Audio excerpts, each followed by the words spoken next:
अस्सलाम वालेकुम, मैं हूं आबिद अंदलीब। नाजरीन, इस्लामाबाद से इमरान खान साहब को बनी गाला शिफ्ट करने का सरकारी ऐलान क्या हुआ कि मातम बिछा हुआ इस वक्त हुकूमती ईवानों के अंदर। एक तरफ सुप्रीम कोर्ट के अंदर आज एक बहुत बड़ी डेवलपमेंट हुई है। मिलिट्री कोर्ट्स के केस में सुप्रीम कोर्ट के जजेस के दरमियान बड़ा सख्त मैच पड़ा है, फड्डा लगा है। और दूसरी तरफ इस वक्त हुकूमत की दुम पर पांव आ चुका हुआ है। इस वक्त क्या चल रहा है इस्लामाबाद के अंदर, इमरान खान साहब को लेकर कुछ ताज़ा तरीन डेवलपमेंट्स हुई हैं, वो आपके सामने रखते हैं। एक तो जी ऐलान हुआ है सरकारी तौर पे कि सिक्योरिटी के पेश नज़र इमरान खान साहब को शिफ्ट किया जा सकता है अडयाला जेल से। ये बात कर रहे हैं राना सनाउल्लाह साहब। यानी राना सनाउल्लाह साहब ये कहते हैं कि अभी तो इस बात का कोई इम्कान नहीं है, लेकिन सिक्योरिटी के पेश नज़र इमरान खान साहब को अडयाला जेल से किसी दूसरी जगह शिफ्ट किया जा सकता है। सवाल यहाँ पे ये पैदा होता है कि बहुत सेफ जगह है सिक्योरिटी के एतबार से अडयाला जेल, जिसमें कई बैरकें और बड़ी दूर दूर तक उसकी सिक्योरिटी है। तो अब अचानक ऐसा क्या हो गया? क्या ऐसा सिक्योरिटी थ्रेट पैदा हो गया कि आपको इमरान खान साहब को वहां से शिफ्ट करना पड़ गया? अब असल बात यह है कि हुकूमत को अंदाजा हो चुका हुआ है कि खेल किसी वक्त भी पलट सकता है। असल बात यह है कि हुकूमत ये बात समझ चुकी है, इमरान खान नहीं टूट रहा, पाकिस्तान तहरीक इंसाफ नहीं टूट रही। अल्टीमेटली इनको इनके साथ बातचीत करनी पड़ेगी, इनको कुछ रिलीफ देना पड़ेगा। तो हुकूमत अब एक ग्राउंड सेट कर रही है कि इमरान खान साहब को किसी ऐसी जगह पे शिफ्ट किया जाए, कोई ऐसी डील बनाई जाए इमरान खान साहब के साथ कि वो दोनों तरफ विन विन सिचुएशन हो जाए। लेकिन इमरान खान साहब इसको मानने के लिए तैयार नहीं है। तो अब ये ऐलान हो गया जी कि हम इनको शिफ्ट कर सकते हैं। बहाना ये बनाया जा रहा है सिक्योरिटी का, लेकिन सिक्योरिटी का कोई मसला अडयाला जेल में नहीं है और इमरान खान साहब अडयाला जेल से बिल्कुल बाहर आने के लिए तैयार नहीं है। ये मैं आपको कंफर्म कर सकता हूं। दूसरी बात, ये बिल्कुल वैसे ही कर रहे हैं जैसे इन्होंने बुशरा बीबी साहिबा को बनी गाला शिफ्ट करके एक बयानिया बनाने की कोशिश की कि देखें जी बहुत बड़े घर में रहती हैं, जेल नहीं काट सकी। तो फिर बुशरा बीबी साहिबा को हाई कोर्ट के जरिए दोबारा अडयाला जेल जाना पड़ा था। उन्होंने कहा था कि मैं अडयाला जेल में ही सही हूं, मुझे बनी गाला में नहीं रहना। तो ये बिल्कुल ऐसी ही चाल है हुकूमत की, लेकिन ये चाल नाकाम होने वाली है। दूसरी खबर लें, अंसार अब्बासी साहब कहते हैं कि अगर इमरान खान ने जारहाना बयानात देने का सिलसिला बंद न किया तो हुकूमत और पीटीआई के दरमियान जो मुज़ाकरात हैं वो आगे नहीं बढ़ सकेंगे।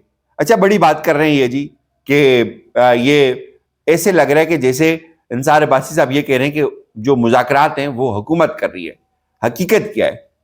असल हकीकत ये है, फैसल चौधरी साहब का बयान आप सुनेंगे, आपको समझ आ जाएगी।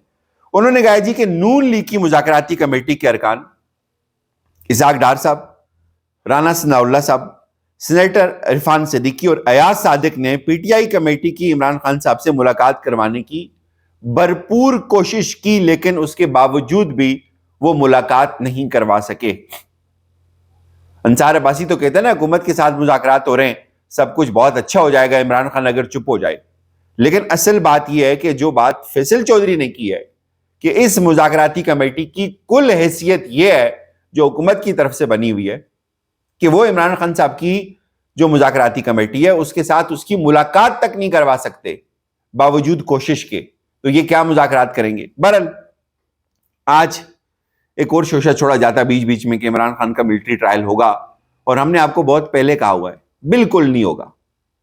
ये सिर्फ डराने के लिए कहा जाता है, इमरान खान को कन्विंस करने के लिए कहा जाता है, या एक अपना हाथ ऊपर रखने के लिए कहा जाता है। इमरान खान का मिलिट्री ट्रायल नहीं होगा। आज सुप्रीम कोर्ट में केस था मिलिट्री ट्रायल को लेकर। मुसर्रत हिलाली साहिबा कहती हैं कि 198 मुसाफिर थे एक त्यारे के अंदर, और उन तमाम मुसाफिरों की जानों को शदीद तरीन खतरा था, खतरे में वो थे वो सब लोग। और 158 मुसाफिरों में से एक बंदा था जो उस वक्त का आर्मी चीफ था, उस मुल्क का आर्मी चीफ था, और जहाज आपने अचानक कहीं और मोड़ दिया, जहाज का रुख कहीं और मोड़ दिया, और आपने एयरपोर्ट तक ब्लॉक कर दिए, उस जहाज को उस एयरपोर्ट के ऊपर नहीं उतरने दिया गया। और फिर जो केस चलाया गया वो केस इंसदादे दहशतगर्दी की अदालत में चलाया गया। यानी एक पूरा जहाज हाईजैक हुआ, उसका रुख मोड़ दिया गया, उसके अंदर फ्यूल कम था, उसके अंदर तकरीबन 200 मुसाफिर थे, वक्त का आर्मी चीफ उसके अंदर था। लेकिन जिन्होंने ये सब किया उनका केस انسداد دہشت گردی کی عدالت میں چلایا گیا، لیکن وہ سوال یہ پوچھتی ہیں کہ 9 مئی کو ایسا کیا ہوا تھا کہ جو کیس ہے وہ آرمی عدالت کے اندر چلا، اور آرمی ایکٹ کے مطابق آرمی عدالتیں آرمڈ فورسز کے لیے ہوتی ہیں۔ خواجہ عارف صاحب کو انہوں نے کہا کہ آپ ہمیں مطمئن نہیں کر پا رہے اس نقطے کے اوپر۔ پھر جمال خان مندوخیل صاحب نے کیا کہا؟ انہوں نے کہا کہ جمال خان صاحب نے کہا کہ آرمی ایکٹ کا اطلاق صرف فوج پر ہوتا ہے، اور مسرت العلی صاحبہ نے کہا جی کہ مجھے یہ انفارمیشن ملی ہے کہ کیس کوئی اور سنتا ہے، سزا کوئی اور دیتا ہے، سزا کا فیصلہ کمانڈنگ آفیسر کرتا ہے جس نے مقدمہ سنا ہی نہیں ہوتا، وہ کیسے سزا کا فیصلہ کر سکتا ہے؟ اس میں جمال خان مندوخیل صاحب نے کہا جی کہ مجھے اتنا لمبا وقت ہو گیا، 30-40 سال ہو گئے، اتنا بڑا کام کوئی کیسے کر سکتا ہے؟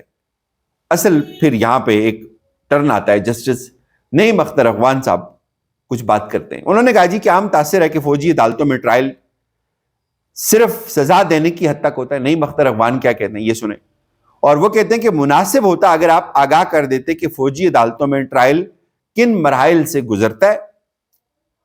میں بلوچستان ہائی کورٹ میں رہا ہوں اور میں نے ایسے بہت سارے مقدمات سنے۔